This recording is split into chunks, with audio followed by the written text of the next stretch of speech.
तर यामध्ये सगळ्या घटस्फोटाच्या पत्रिका ज्या असतात त्याला ठरलेला विवाह मोडणे कसा, या पत्रिका 2-3 मिनिटात तुम्हाला मी दाखवेन. आता बघा, या ठिकाणी एक पत्रिका अशी तुमच्यासमोर डोळ्यासमोर ठेवतो. या ठिकाणी पत्रिका मंगळाची नाही आहे, पण ठरलेला विवाह मोडलेला आहे दोनदा या व्यक्तीचा. शनी प्रथम स्थानात वक्री आहे, नेपच्यून आहे, दृष्टी सप्तम स्थानावर पडते.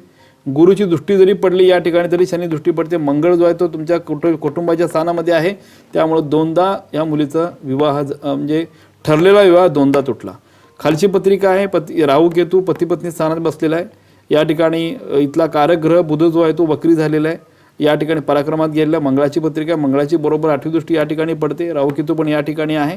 ही व्यक्ती अब्रॉडला असते, पण ह्या इथं व्यक्तीचं डायरेक्ट दोनदा विवाह तुटला आणि तिसऱ्यांदा आता दुसऱ्याची कोर्ट केस चालू आहे. ते केस 12-13 वर्ष चालू आहे, पण ती समोरची व्यक्ती डायव्होर्स देत नाही, अशी अवस्था या व्यक्तीची आहे.